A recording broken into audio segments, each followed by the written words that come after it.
Hey, Chicago, what do you say? It's the CHGO Cubs Postgame Podcast in a case of deja vu in Atlanta. The Cubs shut out by the Braves, this time 7-0, and another former White Sox pitcher is to blame. This time it's Chris Sale. The first time it was Reynaldo Lopez.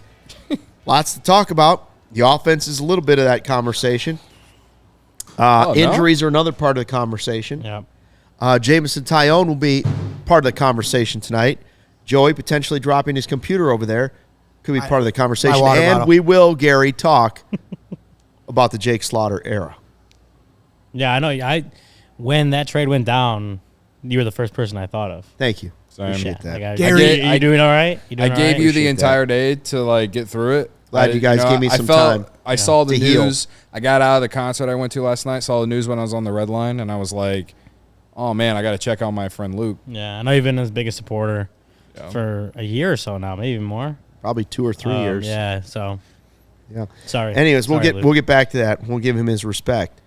7-0 Braves. The Cubs offense, not only have they been shut out in back-to-back games, and now on the verge, I believe, of losing 3 straight games for the first time this season. They have not lost 3 in a row. Am I right about that? I think I'm right about that, chat. Best way to enjoy the CHGO experience is the live YouTube chat, so make sure you go ahead and subscribe to the CHGO Sports YouTube page. That way you don't miss anything. While you're there, then head on over, sign up to be a diehard so you don't miss any of Ryan's articles. You get the discounts on the merch, the discounts on the takeovers, some information about a takeover coming up on the show as well as the Friday 120 Club coming up this weekend. But the offense just missing in action. I mean, I know the injuries are starting to pile up, and this time it was Nico out of the lineup today. In the last 2 games, the Cubs have struck out 19 times versus 8 hits in the whole series. 0 runs. Not even just earned runs. 0 runs, 19 strikeouts, 8 hits. Don't worry about the pitching story for the Cubs. You can't win games like that. And then no walks today either. They just couldn't. The only way they were getting on base was getting hit. Yeah, 11 strikeouts. Yeah, a couple hit by pitches, right? No walks. I'll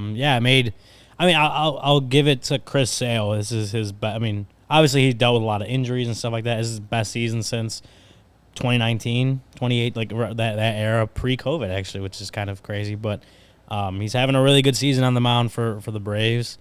But the Cubs just looked like they stood no shot against him for the entire time he was in, and then obviously the Braves bullpen is good too, and kept them off the board at that point too. So, yeah, one of those games where you're just like, man, like that happened. Like, there's not much to say about this game, which we have to, but like, a slumping offense facing a really good pitcher, and like it just kind of played out how. I want to say expected, but it was like, oh, it's not a huge shock considering Chris Sale's a good pitcher and this offense is slumping. Like, you look back at it, you're like, it kind of makes sense. Yeah, I mean, it did.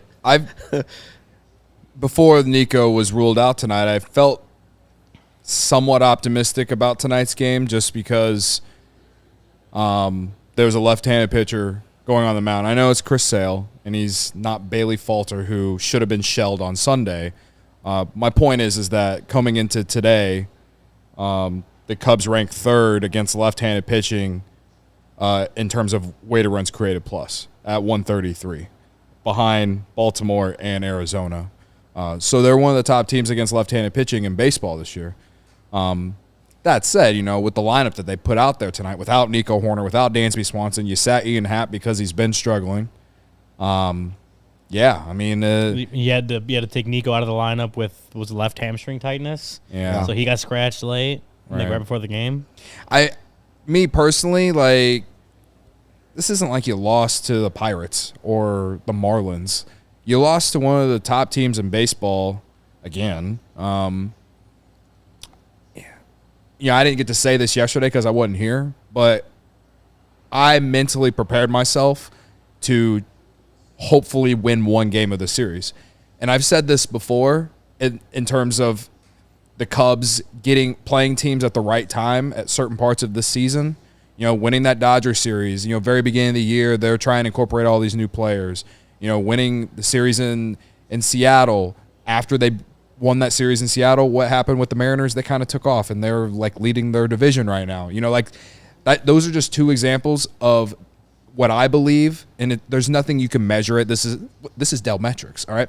The Cubs played some of those teams in April, and what I believe at the right time. And right now, the Braves are getting the Cubs at the right time because of injuries and because their offense just isn't playing well.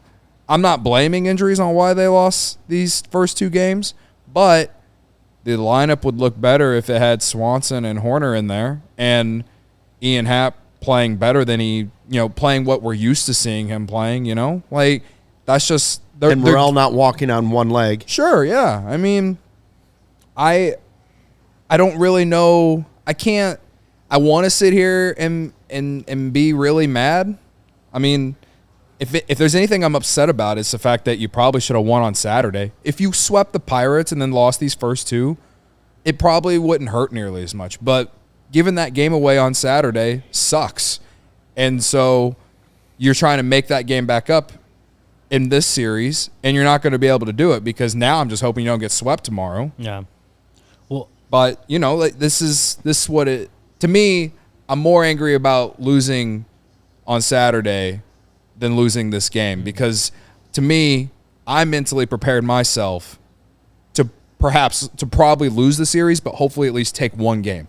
And probably your best chance was yesterday, and you guys talked about it. The offense was dead yesterday. Shota was great again, all these things. But, yeah, I genuinely feel like the Braves are just getting the Cubs at the right time. The Cubs they have 14 guys on the injured list on top of the fact that some of their best players injured list that are been on the whatever. On top of the fact that a lot of their best players aren't playing well right now. Yeah. Well, yeah, and I think the worst part about it is like they've already lost a series. You know, so pending what they get tomorrow, I'm not even gonna say that like, they could be swept because like that's tomorrow. Like wait for that game to happen. But you are at a point where the offense just can't get anything going. You're facing good pitching, obviously from the Braves. And then you think about it, they're going to be in Wrigley next week. And you might face a couple of these pitchers again next week. Or if not, you face the rest of the rotation, which is still good. So, yeah, I mean, I agree that the Braves are obviously catching the Cubs at the right time where they're just the Cubs just, at least offensively, just don't look lifeless, right? I guess what I'm trying to say is that, you know, I guess last night's game was competitive. You lost 2-0. You had it came down to the very end, right? Tonight you lost 7-0. It unfolded for Taillon in the fourth inning or whatever, but we all kind of. I know I felt like in the fourth inning, fifth inning, whatever. Before it was 7-0, even at 1, 2, 3-0, I felt like the game was over. As soon as that first run scored, it felt just like it started the post game. Just because the offense has been so bad. So yeah, like if they had lost 3-0 tonight, then it'd be frustrating. But you were in the game. But my point is I shouldn't, like, if the Cubs are playing at their best, I shouldn't feel like the game is over when it's 3-0, and they just aren't playing their best right now, you know. Yeah, and this is all based off vibes, Delmetrics as we call it. Yeah. Well, and by the way, right now I think somebody in the chat said it 4 games over the 500 mark. We're closing in. Where's Memorial Day? Right. 2 weeks away. Right. You did say 500. My hope was to be 500 Memorial Day weekend. Same. Now if Dansby's out, and what if now Nico has to be shelved for a little while because of the hamstring, or Morel, it finally catches up with Morel. We'll have a quote from Jed Hoyer talking about Dansby Swanson's injury, how you try to deal with guys that want to play but are injured. Obviously, Morel is banged up. Obviously, Nico wants to play every day too, but he came out of the lineup today. How do you balance those things early in the season? Listen, if they're all out right now, and you had Seiya hurt at one point, and you had Bellinger hurt at one point, now I'd just be happy to be near 500 Memorial Day weekend the way it's starting to look. No, yeah, I mean, like injuries are definitely a part of it, and you can't deny when you've had, and it's not even the offense, right? Like you've had 14 different guys spend time in the IL, and obviously some guys are currently still on the IL. Injuries are going to be part of it when you're considering where this team's at and how it's looking. There's also obviously the argument that like every team deals with injuries. I haven't looked. That's what into James is saying in the chat. However, you said yesterday like this amount of IL stints especially or to a lot DL of your stints key at this members. point in the season is much higher than almost every season in Cubs history, minus like 2. Yeah, well, yeah, and that's what I'm saying. Like it is a factor because of the number of injuries, the number of key guys that have gone on the injured list. Like that all matters, and that all is a factor to what is going on and what's kind of been going on. You weren't formed as the Braves going into the season. Yeah. So when you start taking guys off a lineup that's not as good as the Braves is right from the start, Braves, Dodgers. So yeah, but that plays a part of it. But it's also like, and you ask Craig Collins, you ask anyone on the Cubs, like the first thing they'll say is like, yeah, we've had a lot of injuries, and that sucks. But no one, the season doesn't stop. I said on the couch like the Cubs really need like the All-Star game to be next week, just because of like just get a break, get guys healthy.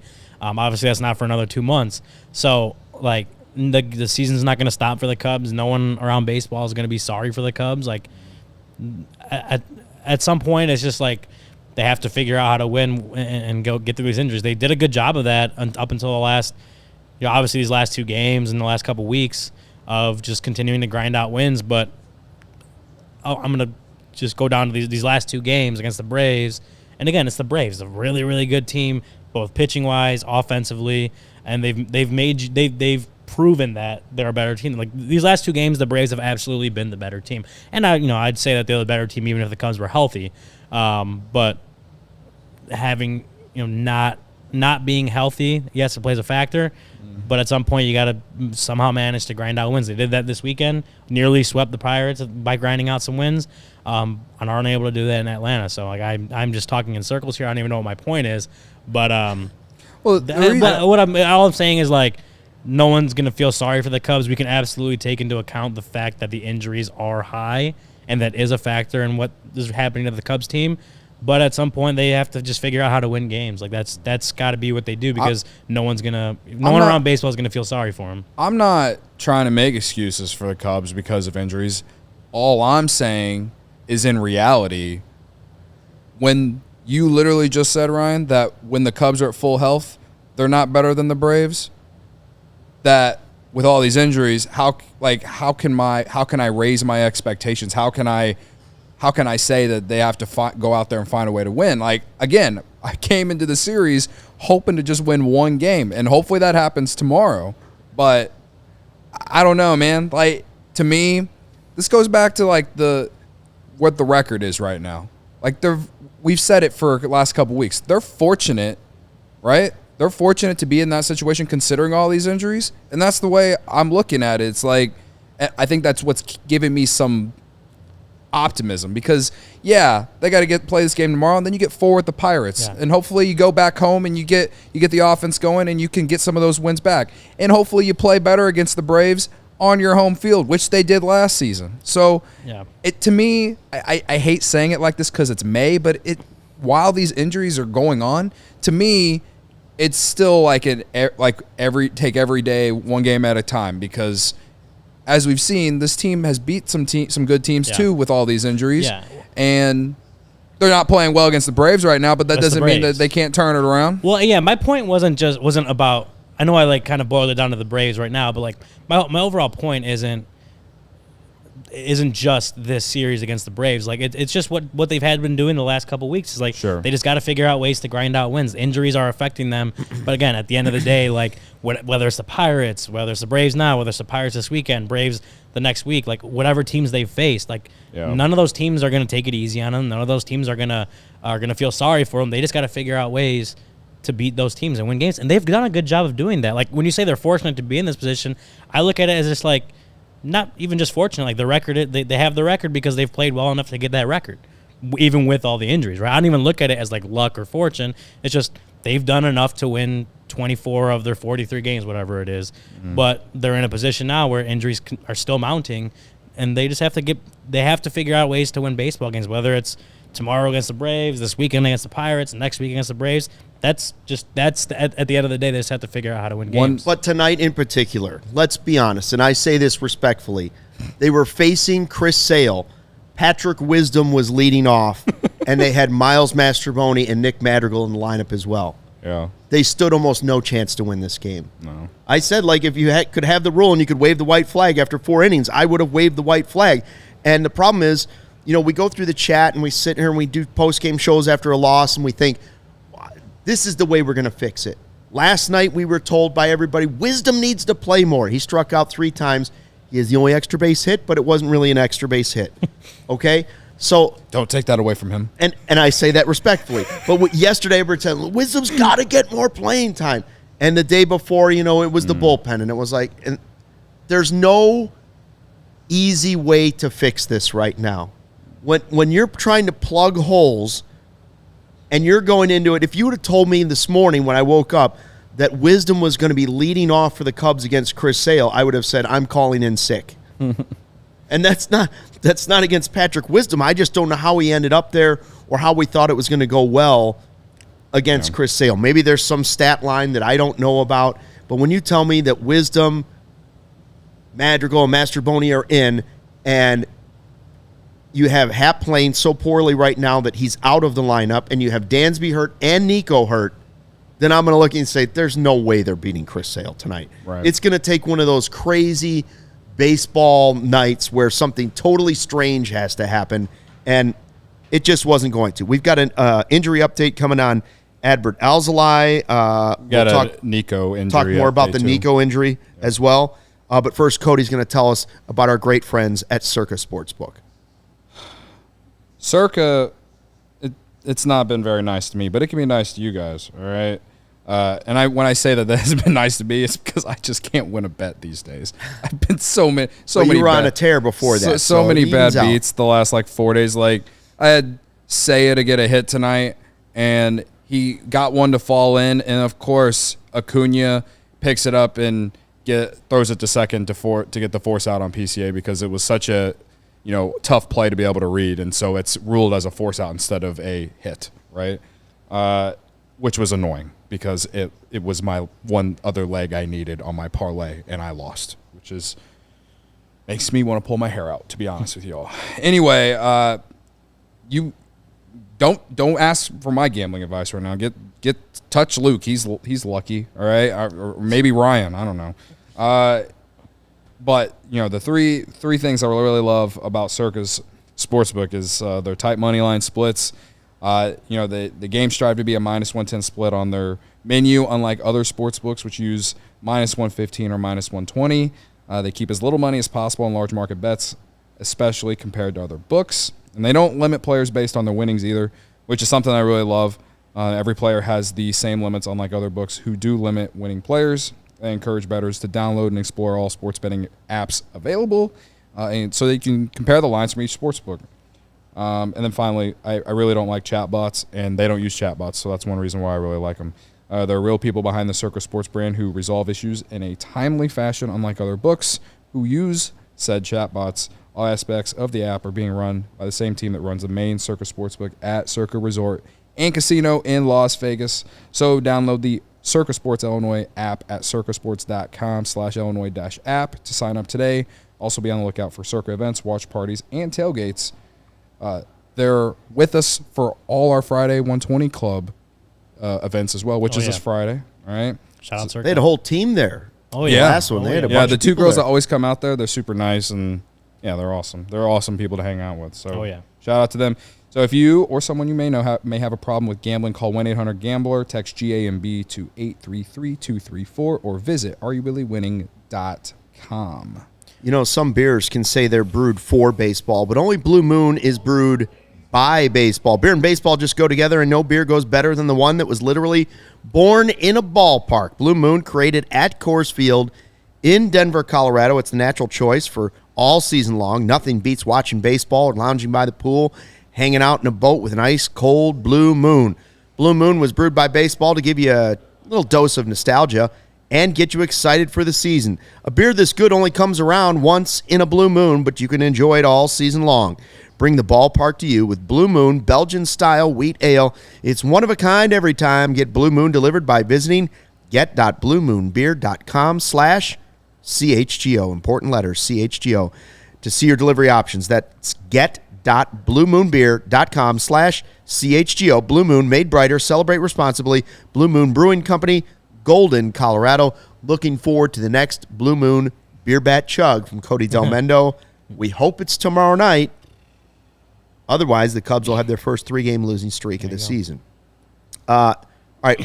Well, let me just say, I do think, like I said, the Braves are a better team than the Cubs. I think we can agree on that. They're a World Series contender. Yeah. The Cubs, at when they're healthy, they don't have to be playing. This Cubs team is a playoff team in my mind when they're healthy. They're obviously not healthy. So while I do think the Braves, again, like I said, are showing right now that they are the better team, the injuries matter, and I think a healthier Cubs team is a little more competitive in these 2 games. Sure. And when it's all said and done, if they're healthy, I do think a healthy Cubs team is a playoff team. I think we came in with the season with those expectations. That hasn't changed for me, even with all the injuries and adversity they faced. They are like a game behind the Brewers right now in the division. Like I said, they have been good enough to play their way into the position they are now, not being healthy. I still do think this is a playoff team, but they are going through that stretch right now where they just 2 games where they just didn't look very good at all, and they're injured. Like, this is part of the baseball season. Should our pork power go to a Cubs player, or should our pork power go to Chris Sale? I think Chris Sale deserves it. Chris Sale probably deserves it, right? Yeah. He shut them down. Chris Sale provided the power for today's game, presented by Illinois pork producers. Savor the flavor. Savor the gains and celebrate any occasion by enjoying the best pork produced by Illinois pig farmers. 7 innings, 9 strikeouts, 2 hits. This looked like the guy that we knew back early in his White Sox career when he was, at times, unhittable. A Cy Young type pitcher. That's who he looked like. 15 whiffs on 51 swings, also 15 called strikes. So the Cubs really didn't have a whole lot of a chance against him. Like I said earlier, with the Cubs ranked 3rd in weighted runs created plus against left-handed pitching coming into tonight, whether the lineup, with the injuries or not, I can say that, or I can just say Chris Sale he said, hold my beer, I don't give a fuck. And, he went out there and shoved it, And it wasn't I'm not even really surprised either. I mean, he had a great start against the Red Sox in a revenge game, his last start. He'd been pitching well coming into this start, and he's definitely one of those candidates of change of scenery, getting healthy. He's kind of like Cody Bellinger of last year for the Cubs so far this year for the Braves, and he's been a huge boost for them because Strider's hurt. He's looking a lot like the Chris Sale from when the Red Sox won the World Series in 2018. I think I said it earlier. I believe the only extra base hit the Cubs have the last 2 days is that Wisdom pop-up where the Braves look like the Three Stooges almost colliding and the ball drops in and he ends up at second base. Because, credit to him, respecting 90, he did run hard and end up at second base. I don't really have a whole lot to say about Jameson Taillon. This was clearly not his best start. 4 innings, 7 runs, 2 of them earned. He walked too many guys. He clearly just didn't have the right command in this game. But I'm not down on him. I know he was coming off the back flared up on him a little bit. That's a little concerning, but the outing itself I'm not concerned about. Yeah, I mean, the first inning he gave up the 1 run, right? And then he came back out and got a couple shutdown innings after that, and I felt like, okay. Well, then maybe he got out of that first inning with just the 1 run. With just the 1 run, Two more guys in scoring position. But then that 4th inning, I mean, not only he gave up the homer to Olsen, but the walks were what alarmed me because he hadn't been doing that, and he looked like last year before the All-Star break, Jameson Taillon on some of those batted balls. I mean, Ozuna just missed a homer off him, Yeah, I mean, it's the only bad start of the season for him. And the Braves are really good. And again, it comes back to the fact that the offense did nothing for him. And I feel like perhaps if the offense had maybe been able to put up some runs, that allows him to feel a little bit more comfortable, be able to attack hitters a lot in a way that's easier. You always, as a pitcher, and pitchers say this, you always feel you're able to attack hitters and more aggressively whenever you have a lead. Yeah. And him knowing in the back of his head that this the Cubs offense is struggling, it's almost like you have to pitch perfectly. And what Shota was able to do last night, was great, but he couldn't even go deep into the start. And he's been one of the best pitchers in baseball. Like, it just goes back to the fact that the Braves offense will eventually get to you. And yeah, I mean, Taillon, it's the first bad start of the year, and we'll see how it's almost similar to how I feel about Steele, because Steele wasn't good on Saturday against the Pirates, and I'm already looking forward to the Steele bounce back start, which I think will be against the Pirates as well. So we'll see how he does in his next start. If this was like a trend or something, I guess I'd get a little worried. But no, considering how good he looked his first few starts, obviously up until this start, and again against one of the best teams in baseball, like as good as he looked before this, this doesn't I'm not worried about Jameson Taillon because he had looked really good, and that was building off a better second half of last season. I'm more with you. It's like, had this been a trend to start the year for him, you're definitely more worried about it. But the fact that he had been really good going into this start, it's kind of like with Steele, right? Like Steele had the opening day start, looked great, got hurt, came back, had a really good start his first game back, and then gave up three home runs to the Pirates. It's like, I'm definitely not worried about Justin Steele. Games like that sometimes happen.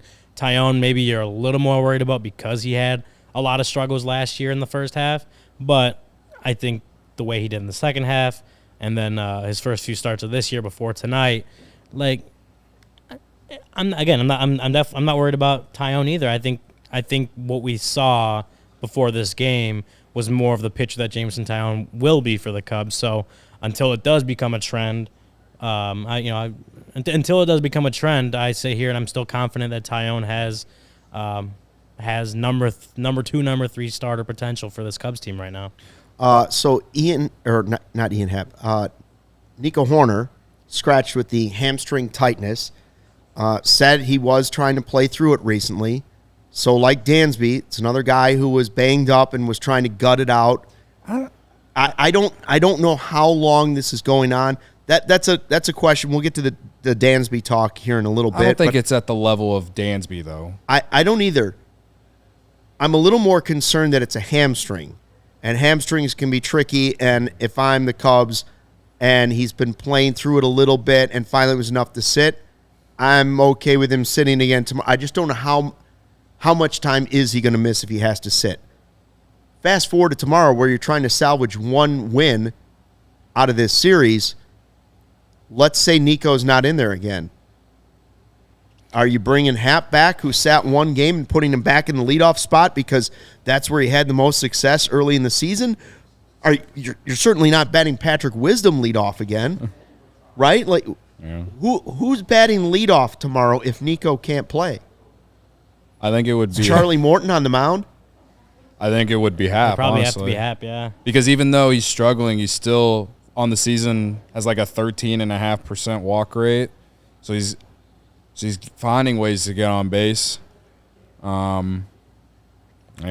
Well, so I don't know. I think that's one idea for trying to get him back to where he was, but they could do the whole Joe Madden thing. Remember when Joe Madden would just put Rizzo at the leadoff spot whenever he was struggling? The Joe Madden effect. Yeah. All right. I'm okay. Like I think that's probably the answer. Is probably Happ. Well, the only reason I say it, and I would have said this 2 weeks ago, 3 weeks ago, all those games that he played in the 3-hole, that he should have been either hitting 5th or 6th or in the leadoff role, because the guy walks a ton. And I think you're Happ first or 9th, I guess Tauchman would be your other option. Yeah, because of the walks. Yeah. Well, he's also just having a good year, and he sees a lot of pitches. But they both get on base via the walk, and when you get that out of the leadoff role, it sets the table for guys like Seiya and for Bellinger, and Morel. So I would guess that Tauchman would most likely be hitting leadoff tomorrow based off the fact that Happ has been struggling, and if Nico misses time. So for Nico, some updates out of Atlanta from the reporters that are down there. Craig Counsell is from Eddie Lee of the Sun-Times. Craig Counsell said Nico Hoerner tweaked his hamstring in batting practice. He wanted to warm up for the game, see how he felt. Cubs decided not to risk it. Will reevaluate tomorrow, and then follow-up from Megan Montemurro of the Tribune. Hoerner said he's day-to-day, asked if it bothered him before today. He said we're always dealing with little things here and there. So may have been something that was a little bothersome for him, but, like, obviously something that he felt he could play through, and I guess today a little more bothersome and something that the Cubs decided to just give him the night off, not risk it and reevaluate tomorrow. I'll be honest, it's a hamstring. I don't want him playing tomorrow. If he tweaked it in batting practice today enough to where they didn't want to play him, just take the sweep if that's what it means. You cannot afford to lose Nico Hoerner. I know. I hear you. 10 games. I hear you. Well, that's kind of what we talk about with we talked about with Morel yesterday. How many, like, the foot thing, the what am I? I know they're going to have no offense, but I'd almost sit Morel too. Well, that's the other thing is, like, can you afford to it's the balance of, can you afford to keep these guys out of your lineup when the offense is already struggling, versus can you afford to let these guys continue to play through things and possibly risk, getting real injured, right? Like, some of these guys are playing hurt. It's a little different than playing injured. Just the words I've always used is, like, they're separate words.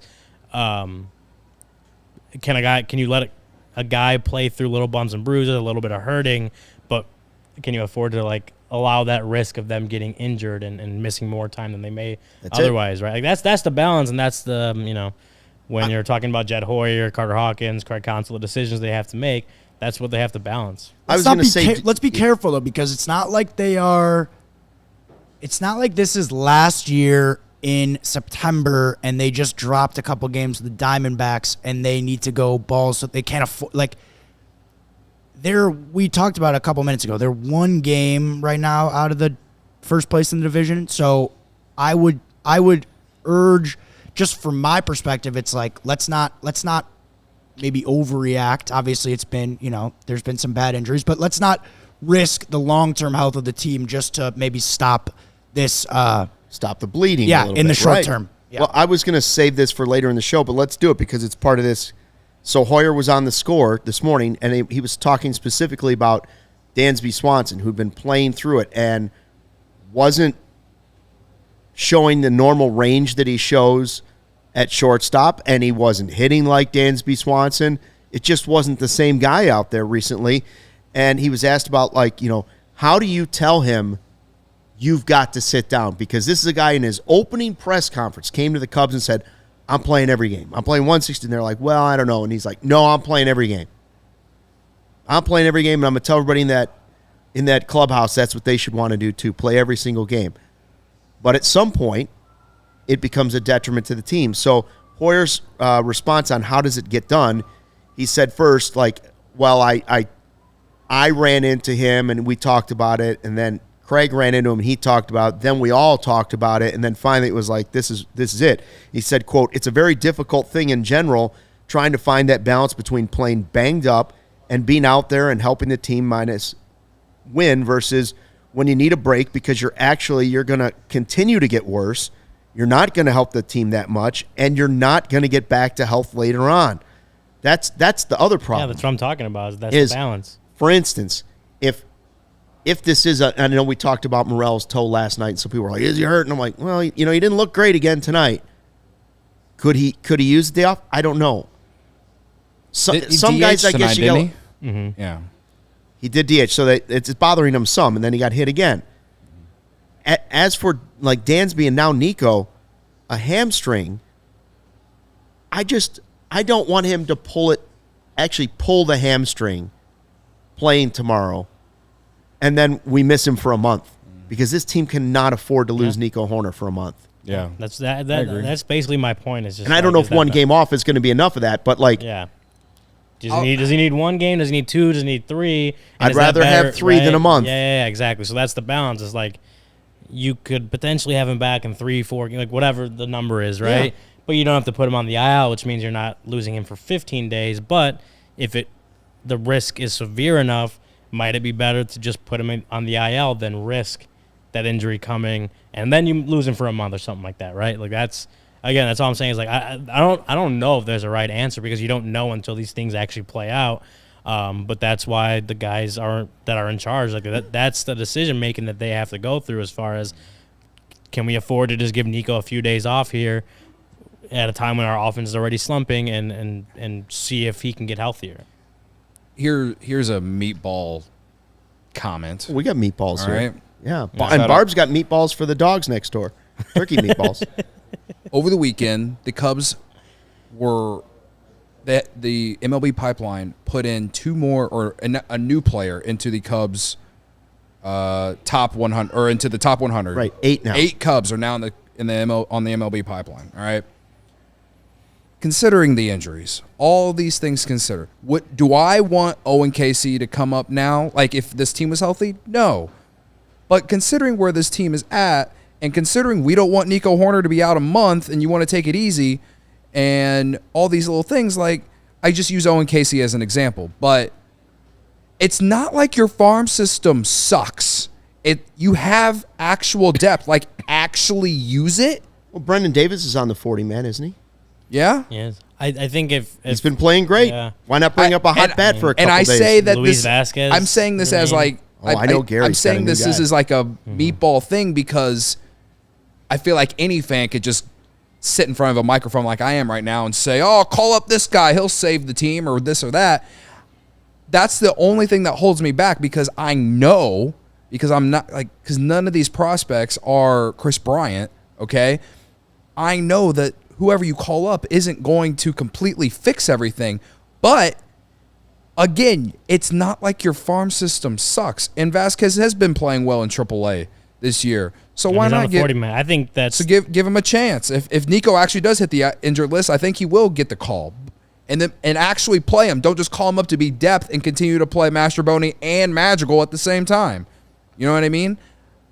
You have dudes that you can use. I hate saying it because I'd rather them call up their best prospects as a necessity, not because guys are hurt.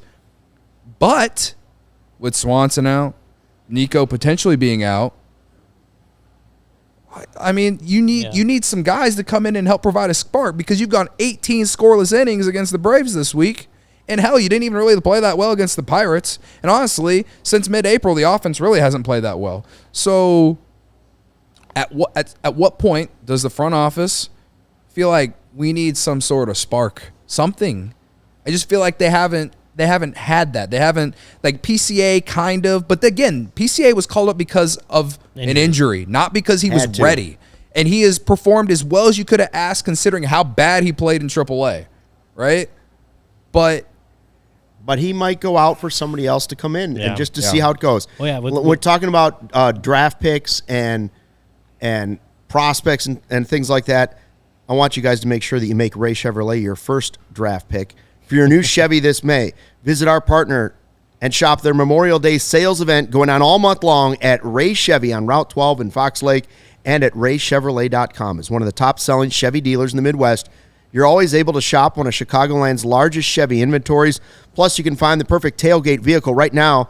Get $10,000 off MSRP on a new 2024 Chevrolet Silverado or lease the new 2024 Chevy Trax for only $199 a month for 36 months. That's unbelievable.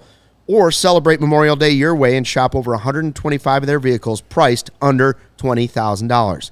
And if you've heard of Ray Chevrolet, then you've also heard of the Ray Price Promise. Their guarantee to make your next vehicle more affordable than ever. No price changing. No add-ons, no hidden fees ever. That means incredible prices we're talking about now. You can expect to see the very same when you shop Ray Chevy in-store or online. Shop the Memorial Day sales event all month long by visiting Ray Chevrolet in Fox Lake or raychevrolet.com. They've been serving the community since 1963. Together, Let's drive. Yeah. You mentioned Memorial Day. Obviously, that's coming up. But, like, you know, you don't only have to wait to Memorial Day to celebrate. You might have different things going on in your lives that worth celebrating. And if you're a seltzer person, Penrose Seltzer is the seltzer for you. Let me tell you about. We've actually had it in the office over here the last few weeks. Tried it, loved it. I thought it was really good. And A lemon. Yeah, the lemon one. But yeah, so Penrose Brewing, Geneva, Illinois. They got the Seltz Up hard seltzers with real fruit, led by the lemon Seltz Up, as Cody just mentioned, a national gold medal winning hard seltzer with real lemons. They created their unique twist on a lemon shake-up with a house-made hard seltzer and pureed lemons for a throwback to warm weather and county fairs. Also available is the Lemon Tea Up, a half-and-half inspired hard seltzer. Just released this year is the Transfusion Seltz Up, inspired by a popular golf cocktail with grape, ginger, and lime. Penrose is available at your local beverage retailer or visit Penrose's tap room in Geneva. For more information, go to penrosebrewing.com or follow them on social media at Penrose Brewing. Yeah, like I said, really good. We've had it in the fridge for a few weeks now, and I feel like every time I come in here, I have to have at least one. It's in the fridge because it's being restocked over and over and over. Everybody's trying to. It's a great summer drink. Yeah, it feels like it. You know what? Makes it feel like summer even when it was a little chilly today. Yeah, that's true. The irony of last night, and we're talking about calling guys up that are playing well at AAA.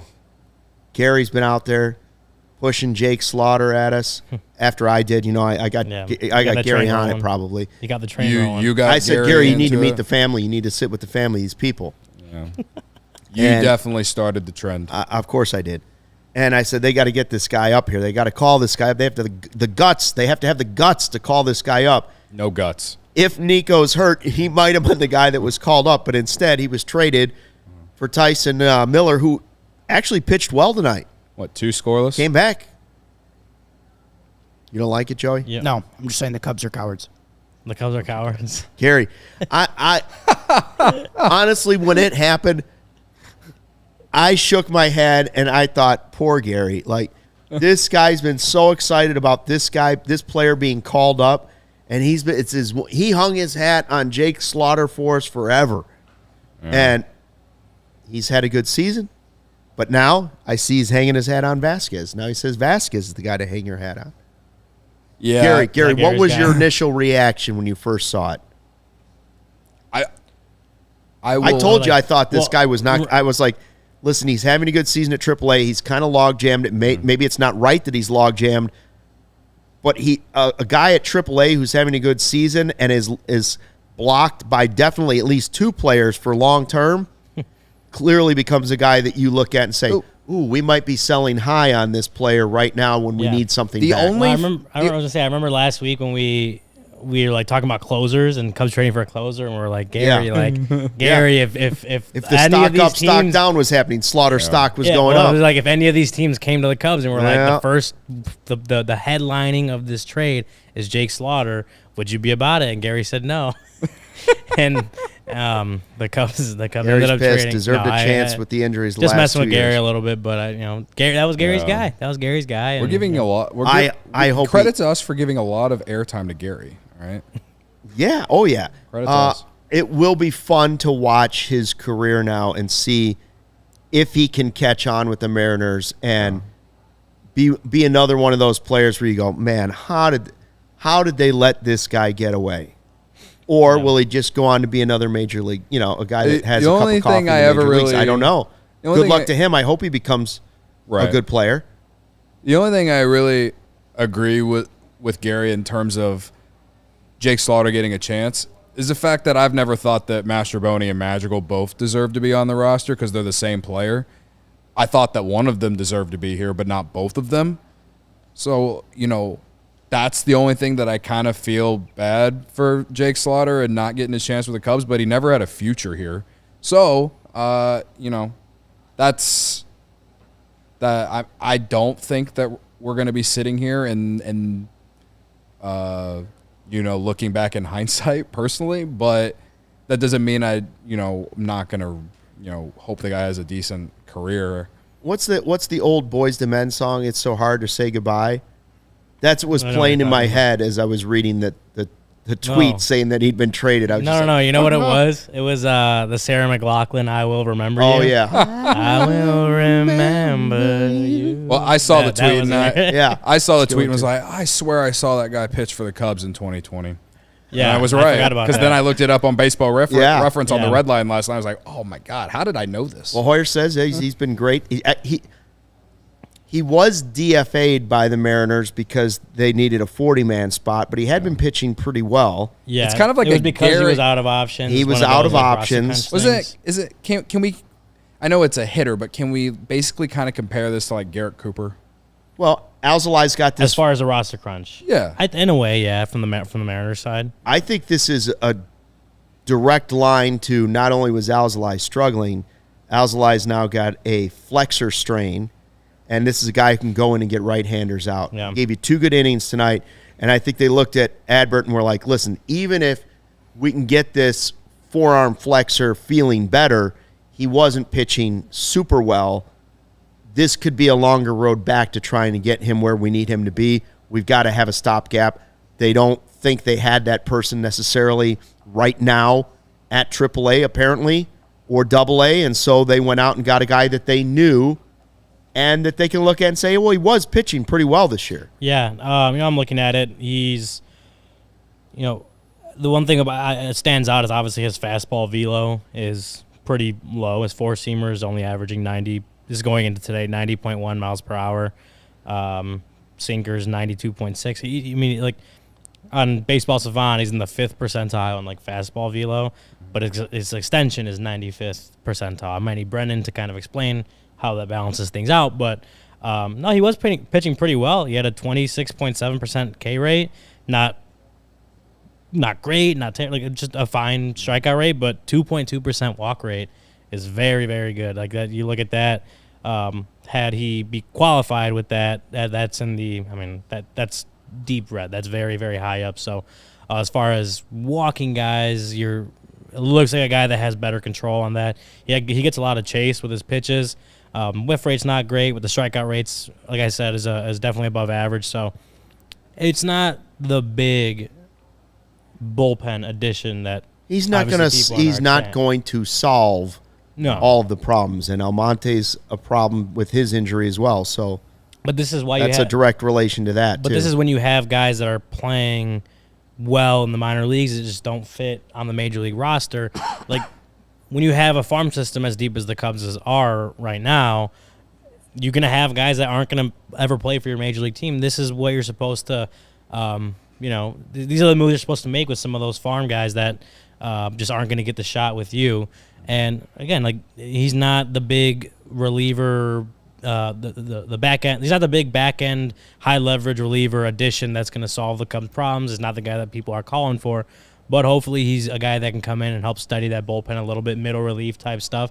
Obviously limit the walks, get some strikeouts, and just hold opposing offenses at bay when he's out there. Like that's at this point, this is what you got to ask for out of him for a guy that doesn't have a ton of major league experience anyway. But just a guy that can come in and when you're dealing with, again, injuries and just bullpen ineffectiveness, a guy that obviously you bring him in and hope and obviously work with him to get to a point where he's at least reliable out of that bullpen because that's just what you need right now, reliable arms. Sure. Yeah, I mean, for me, it sucks that you had to do this to begin with because as much as I wasn't really a believer in Jake Slaughter, it still would have been nice to see if he was or wasn't, and you have to move on from him because your bullpen has like all these injuries on top of the fact that it just hasn't been very good at all. Sucks. So in some aspects, like I'm kind of with Gary in the fact that, you're in a point where you're just frustrated and you're really annoyed that he never got that opportunity. Like I can't sit here in the previous segment and say, why aren't we calling up some guys to, that have played well in AAA and see what they can do. Can they provide a spark to help this offense or whatever? I can't say that and then not say that Jake Slaughter might not have been that guy, I wasn't some massive believer. It's not like he was a highly touted prospect. I understood he took a big leap compared to his last few years this year, and that's great, awesome. But the only thing that sucks about this trade to me is that you had to lose a guy who had been playing well, and who knows, maybe he's finally blossoming kind of later in his career. And if he does with the Mariners and Tyson Miller, who knows if he even makes it through the rest of the year with the Cubs, you're kind of like, wow, that kind of sucks. But that doesn't mean that the Cubs aren't going to be in an okay spot. They still have guys that are going to play the positions that he was going to play too. They have better prospects on the way up. It's almost the same thing as, Velasquez and Quas. Except I think Velasquez had a little bit of a higher ceiling than Slaughter. But, that trade at this point is very much of a meh. Like, neither one of them have done much for either team. Mm-hmm. So, at least overall. So, we'll see how it plays out. But as far as the reason that the Cubs had to go get a guy like Tyson Miller, that's the only thing that kind of sucks to me, because you shouldn't have had to. And, Cody, you may not know this, but in last night's show, Ryan and Kevin and I were talking, and of course, the Godfather was there and said, I'm going to see my heart specialist today. So he went to see the heart specialist. So I'm glad to see that Michael Collada is there, and he also just cracked me up with I'm glad I wasn't drinking my water when he did it. He mentions going to the heart doctor today, and he said, I went to my, where is it, Joey? Yeah. It was just a couple minutes ago. There you go. I went to the heart doctor. Oh, I'll find it. I think. Basically, he said, I went to the heart doctor today, and he told me Tom Ricketts is cheap. He knows it too. So I hope that was the other good news that he told you today. No, so, yeah. Well, it goes back to, related to that, the bullpen, like, we can sit here and I think there's fair criticism to the fact that the bullpen, had its flaws coming this year. Did I think that ALLCITY was going to be as bad as he is? No. Did I think he was going to be a lockdown closer? No. But I didn't think he was going to be this bad. Mm-hmm. All right.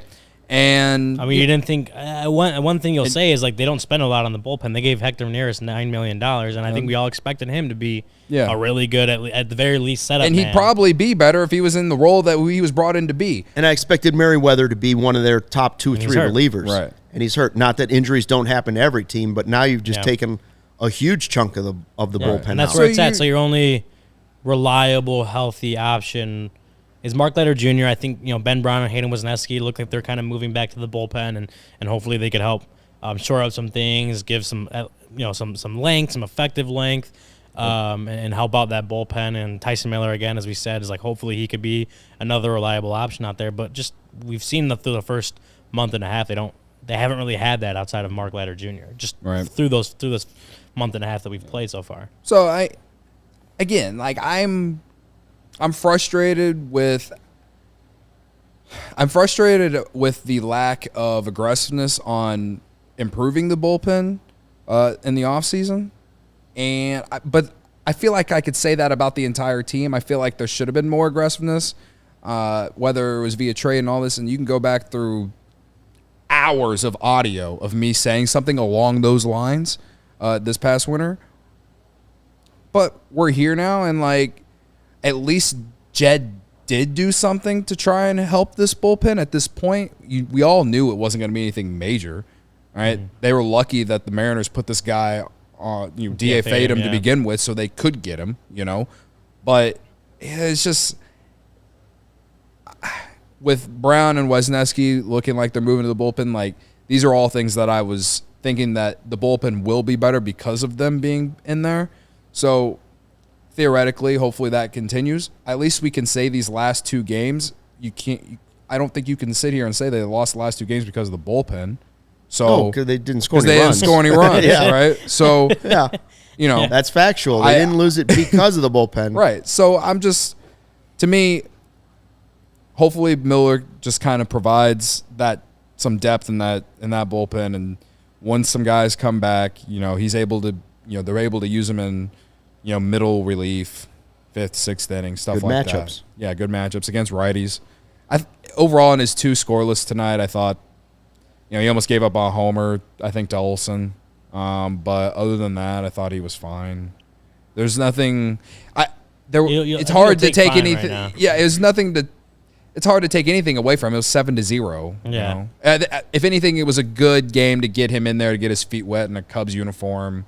You know, get acclimated with Amaya or Gomes or whoever the hell was out there. I stopped really paying attention after the 6th inning. No, I think he'll take fine right now for any of these bullpen guys. It's like fine, keeps them at bay, like doesn't overpowering stuff, but is getting through innings. Right. And I Like my math grades in school, my mom was like, "Well, that's fine." C. no, I mean as You're long right, Mom. That is fine. for as me. long as the bullpen's not blowing leads and giving up a ton of runs, like that's.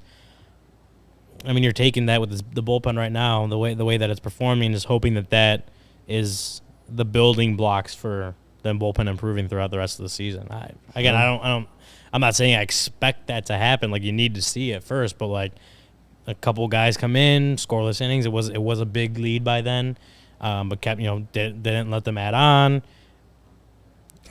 I mean, Silver linings. I'm not saying this no is one like finds a silver lining like we find a silver I'm lining. not saying this is the turning point for the bullpen, but it's like, okay, they pitched good enough to keep the score where it was, and hopefully for a couple of those guys like a Quas or a Tyson Miller, this is building blocks for them being better their next time out or whatever, and then Quas, 4 scoreless innings since his return. yeah. So you just need to see it from the bullpen at this point. Like you'll take what they're giving you, as long as they're pitching well game to game. But like as far as expecting the turnaround from the bullpen, like you need to see it for more than a few games. Joey, sure. who is it? Dan in the chat that's talking about the White Sox and Cubs heading to the 500 mark from different directions.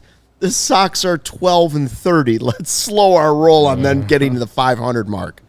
If these two teams, if the Sox end up with a better record than the Cubs, Cody will join Naked Guy on the balcony for a beer bat chug. Yeah. It's not happening. No, I'm a Lord Chug. I'll stand there in a Speedo with you. Wow.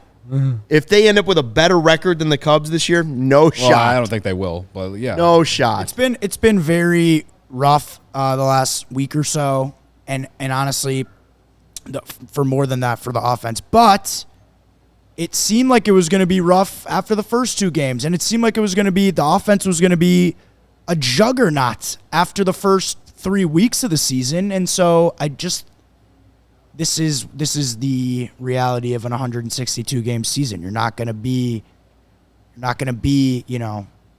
at your highest output all year, and I think I'm holding out hope that they can get back on the right track. Only Salerno's is going to give you 100% every time. Oh yeah. Only places like Salerno's hit every time. They hit just right. Stop by Salerno's on tap, located at 1201 West Grand in Chicago's West Town. Enjoy their tavern-style pizza and ice-cold beers. Whether you're headed to the game or you're going to watch it live on their big screen TVs or watch it from home, they've got you covered. Go to salernospizza.com or call 312-666-3444. Mention CHGO and get half off your pizza.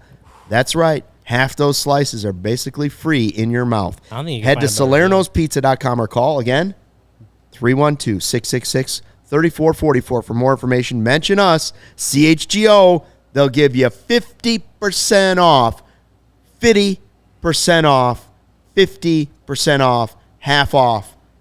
That's a deal. It's right a there. crazy, amazing deal. Yeah, It's an amazing deal. And there's not half off A crazy, your pizza? amazing deal for a crazy, amazing pizza. There's not any like fine print. It's not like No, to my and it's knowledge, it's good not like, oh, you pizza. can only use this once. It's unbelievable pizza. And it's great and pizza, and it's a great value, and everybody should be going and doing it because it's a hack. It's a hack. If you're a kid out there, you need cheap meal, get the Salerno's pizza, CHGO 50% off. You're doing that 3 times a week. It's like trading with Dinner every night. like trading with the Orioles and getting Jake Arrieta back. That's what it's like. Sure. That's the kind of deal you're getting right there. You want another deal, by the way? What's that? Cody's birthday coming on Friday. Everybody's been prepping for yeah. it. The Friday 120 Club. It's also known as Cody's Birthday Bash Extravaganza. Don't want the facts. 120 but Club. A good story. Get the shirt. Over 100 of those Friday 120 Clubs have been sold. Over 100 now? Over 100 have been sold. Had a pretty good section of them out in the bleachers, but I expect for your birthday for it to be a sea of green. Just Friday 120 Club shirts everywhere. You, Matt Pack. Weather's supposed to be beautiful Friday. At least according to my And the Apple Pirates. weather. So it looks Cody like. Cody was busy at the last Friday 120 Club because he had all the people there. Oh, you man, know, total man of whereas people. whereas Stuckey and I were more sort of in the background of what was going on, which was Only when I handed out the donuts that Let I me bought just was say- anybody interested in anything I had which to was say. an incredibly fun experience for me to sit and watch the game with Stuckey, who he said had not sat in the bleachers, or I think even you said in a seat in Wrigley Field in what, 10? Well, in a seat for Well, a you game. said the bleachers. the takeover last year for the White Sox. Not that. Prior to that, the last time I'd been in a seat at Wrigley probably was a game. Well, would have been like a playoff game in 2016 that I didn't have to work. So that was a crazy amount of fun. NLCS, I didn't have to work the Kershaw pitch. Oh, yeah. Stuckey, When Kershaw pitched little spectating, with Stuckey, he's battling the sunscreen. Oh, he was having a I real got problem. just scorched. Yeah. Scorched. That was awesome. And I had fun joining you guys at Almost Home. That's for the right. Post-game show. You can't make it I don't to think we have Murphy's, or you can't make it to the game. You could still make it to Almost Home. Or if you can't make it to Almost Home, maybe you can make it to Murphy's in the game. Yeah, I don't think we don't have a podcast that day live from Almost Home, but Cody and the crew will be there. But they're right? still hanging out. be there hanging out after the game. Yeah, I'm not going to make it about my birthday at all. But if you want to come and make it about my birthday, you can. If you want to, I'm not going to make it about my birthday, but if you'd like to bring gifts to the bleachers, I'll be sitting in the left field bleachers. Well, I'll be excited. I will have a large receiving basket known as a wheelbarrow. I'm not saying that either. And if you'd like to buy me I'm a few turning. beers, I'm turning 33. I haven't celebrated my birthday in any real capacity for like 3 years. I turned 30. that's and I not don't- true. Our first year, I brought you a pinata right here, and we Yeah. celebrated. That was your idea, though. That was your idea. Don't blame that on Right. Cody. But he brought the And then pinata. and then I'm last blaming it on him. Celebrate. that was the first year, and then last year I sat here and watched Keegan Thompson blow a 6-0 lead. Yeah, and I all drove- right? I drove you home no, after. bro. No, bro. Bro, On his bro, birthday, not on my bro. birthday, On his bro. So, birthday, like, bro. No, bro. I think that's when the bro thing really started I to don't take off. I don't celebrate my birthday. So, but it is cool that the Cubs happen to be playing a Friday home game on my birthday this year. So. Barb says, I'm worried Braggs will fall in the basket. Based not off gonna the be one there. time I He's was not gonna be there, there. if he was there, he might fall in the basket. Yeah. He was having a good time. be packed in Braggs instead. is missing this one. Peck is filling in, but Braggs said the next game he's bringing his mother, his wife, and his daughter, and they're all going to sit in the bleachers. And I said, that sounds like a terrible idea. Sounds So like a terrible Braggs idea. He can't does it all go- the time. I know, I've sat but- out there with him and his But family. with What a the Friday Friday 120 120 club, yeah, that's true. Braggs can't go and get drunk and rowdy in the bleachers, so he's tagging in Matt Peck, and I think that is beautiful. We're not losing a single step for the Friday 120 club this week.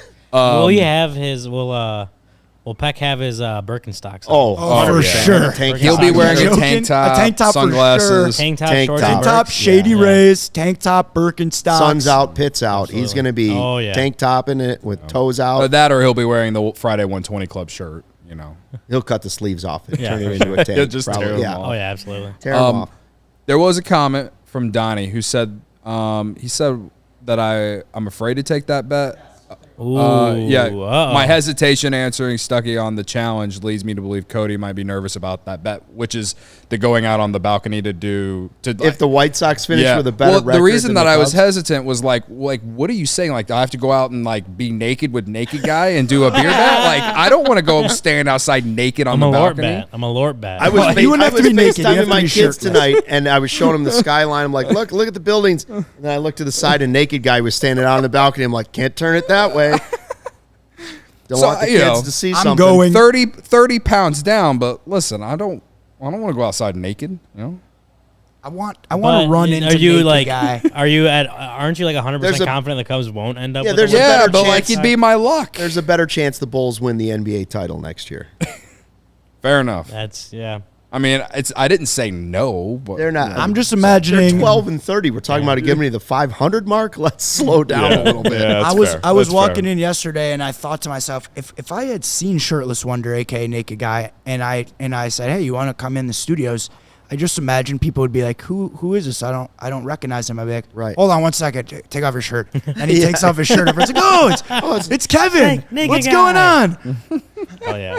Also, another Legend. reason not to worry about it, Cody, is like Fetty or anybody else that's having a good season, they're going to trade them all at the That's deadline. true. That's true. true. I'm not even really worried about it. It's just the idea So of take me the bet. going naked out on the balcony is, gives me anxiety. Take the bet.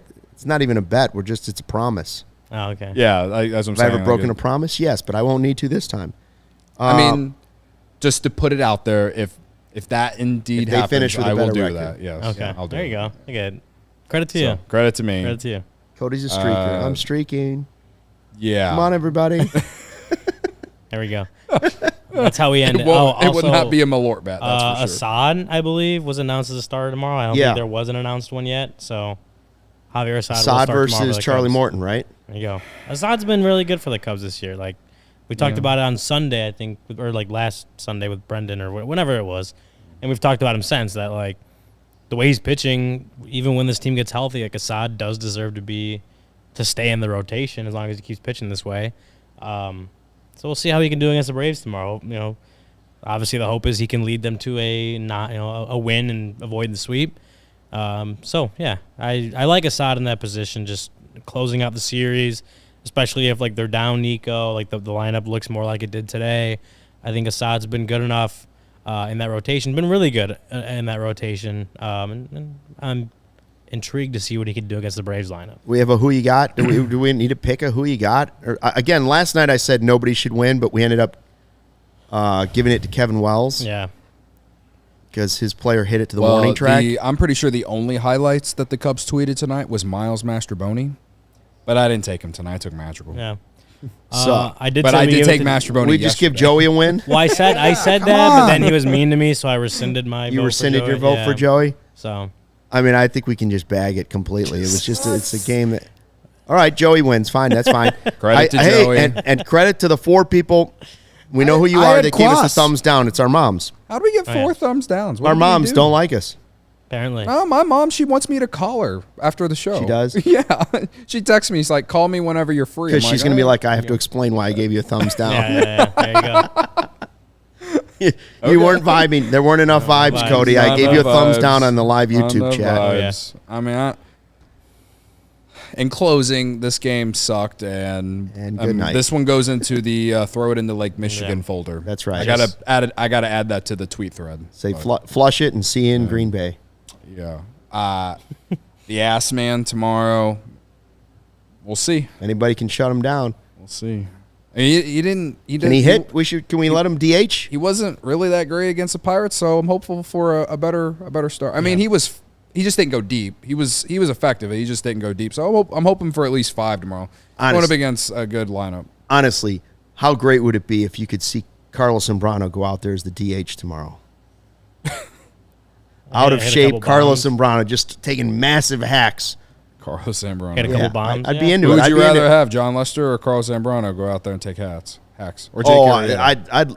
it'd be so fun to watch Zambrano just go up and hit as the DH. Yeah. It'd be, He like did a hit more circus, homers, for but sure. it'd be fun. Yeah. Thanks for checking out the post-game show. We're back for a live hour after the game or more, whatever. After the game tomorrow. Thanks to everybody in the live YouTube chat. We appreciate you, even the 4 people. Mom, they gave us a thumbs down. Yep. Tina, come on. We hope to earn your love and respect tomorrow. If not, thanks for watching. Fly the W.